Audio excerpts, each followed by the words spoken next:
Hello YouTube, welcome back to the channel. Good morning. It is currently around 8:20 a.m. on this beautiful Saturday morning.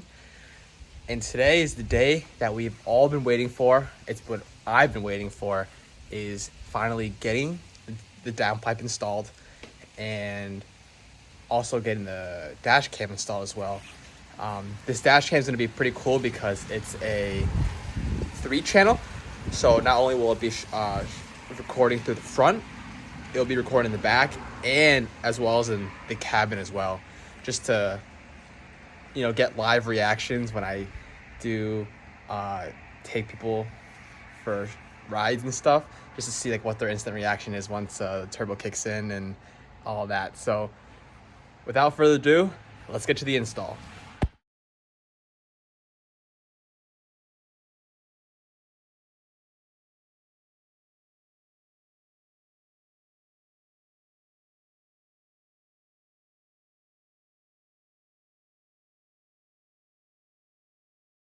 So it took me about 2 or 3 minutes. I removed the engine cover and just removed this hose clamp right here with a flathead, loosened this, and then pulled this apart from the airbox. And then what I was able to do is that there's like some grommets here. There's, I think, 3, and all you have to do is just pull straight up and you should be able to take it out. It will be it would be pretty tight, so just don't be afraid to pull up and everything will come out. So now this exposes the turbo and the downpipe. As you can see here, there's an O2 sensor right there, and there should be another one behind it. And these two are the ones that we have to first remove so that we can, when it's time, we can just remove it from the bottom. These two O2 sensors, you have to slide it out of these little grooves here. There's a tab you're supposed to use, like a flathead, to push and then slide out. It's hard to see, and I was just kind of sticking a little pick tool in there and hoping I was like bending it. But this thing actually honestly took me like 10 minutes just to get this second one out. But this first one, I kind of just wiggled in the pick tool and it came out. But it's supposed to slide to your right, and then it slides right off. Disconnected these two. Just gotta pull this thing to this way, to the right, and then press down and pull out. And then now we have access, and everything should be free down here.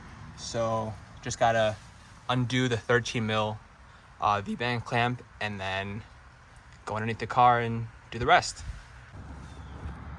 As you can see, the V-band clamp is finally loose, 13 mil right here.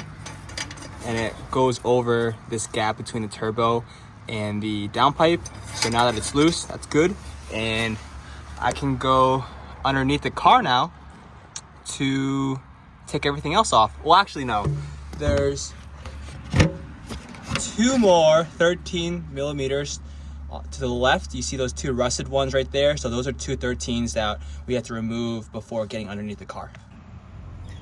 Guys, so this is by no means an install DIY video. I mean, I am trying to give you guys some steps and tips that I didn't really see in other videos that I've watched before attempting this install. But those 2 13 millimeter bolts that we need to take off, I already took off. Piece of advice is, it is a tight space down there. So if you guys can get your hands on one of these, this is a Harbor Freight 1/4 inch, but it's like flexible. So because it's a tight space, this thing actually really helps. So this is what I highly recommend for taking those 2 bolts off in the back. All right, so I just took like 10 minutes off camera. I jacked up each side in the front, just so I can stick a jack under the rams underneath like this, because I couldn't drive up just because it's a bit too low for these ramps. So I jacked it up on both sides like that. And now the car is safely sitting on ramps as well as one jack over there. So now I'm gonna get underneath the car and remove the downpipe. Guys, so here's the downpipe, right? So in all the videos that I've watched, it was just this 13 mil right here that I just took off, and there's another one right here that's still on there that I need to take off. But on all the other cars that I've watched, they all been, I guess, rear wheel drive versions, so they don't have this big front subframe shield. So in order for me to remove this, I need to remove this shield, and so that I can have space to actually like pull this down. Otherwise, I would not be able to take it off. So there's a ton of, I think, 8 mil screws, and then I think this is probably, I think 13, maybe 15. And then after I take off this plate, I should be able just to wiggle this thing out and then install a new one. Guys, as you can see, I took off the big metal shield all over here. It took me about like 20 minutes. There's just so many 8mm bolts as well as 13mm that hold that shield into place. But now as you can see, this frees up a lot of space, and now I can see the downpipe right there, and you have all this extra space to, you know, put your hands up in there and yeah, wiggle this thing out. So let me do that, and I will get back to you once I get this off. After maybe 20 minutes of wiggling and battling this tight clearance, I finally got the stock downpipe off. So now, gotta take off those O2 sensors, transfer it to the new one, and then reinstall everything else. Here is a side-by-side comparison of the stock OEM catted downpipe versus the VRSF Catless downpipe. As you can see, Catless, it is 100% see-through. There's nothing there. This one, you can see the honeycomb mesh in there, so definitely very restrictive. There is this gasket in here in the stock one that we gotta transfer over onto the new one. So be pretty careful when you take this thing off. I actually never taken it off before, so I'm gonna try my best not to break it so I can reuse it, put on this one, transfer over the V-band, and then the two O2 sensors. Finally got everything transferred over to the new downpipe.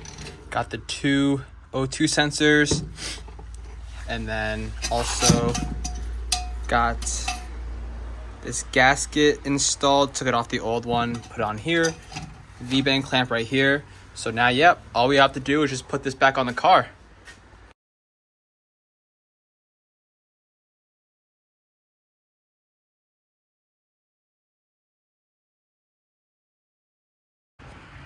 After some time of battling this V-band clamp, because I was trying to make sure that it was 100% seated so that there would not be any exhaust leaks. So now that everything's put back together, we just got to put the undershield back on, the air box, and then give it a first startup. Are you ready?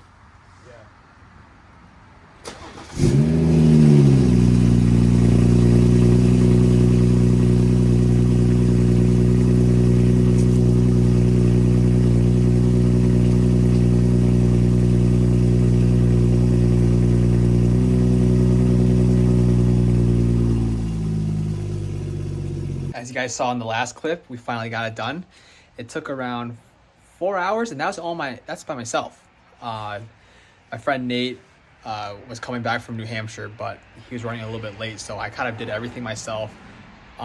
It sounds really good, actually. It's not droney.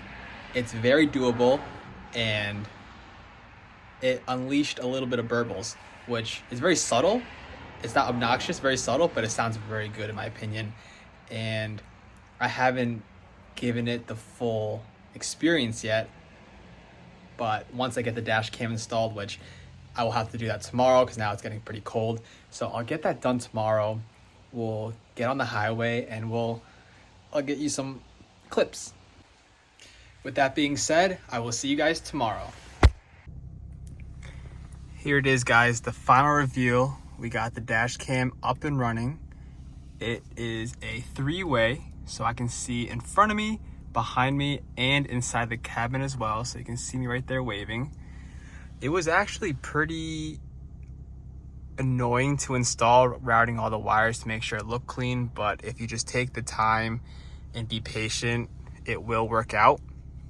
But now I'm gonna do some POV driving and just to attach a clip of the dash cam recording, and just to kind of show you how good of this quality is. It's always shooting in 4K, and yeah, I just want to show you guys.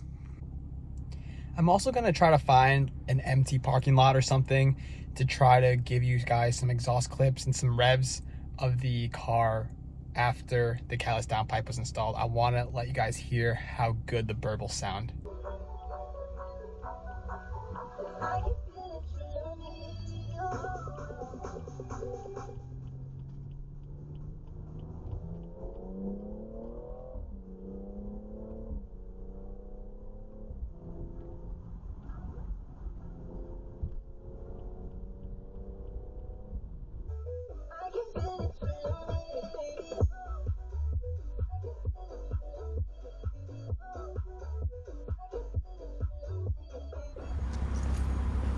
Guys, I'm gonna give you some exhaust clips in this empty garage.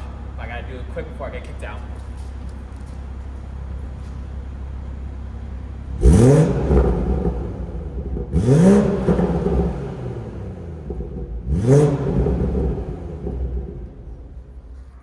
Thank you guys so much for watching. If you made it this far, please like, comment, and subscribe, and let me know what your thoughts are on the dash cam and the Catless Downpipe. I think it sounds great, but leave comments down, and I will see you guys in the next one. I can feel it through me, baby.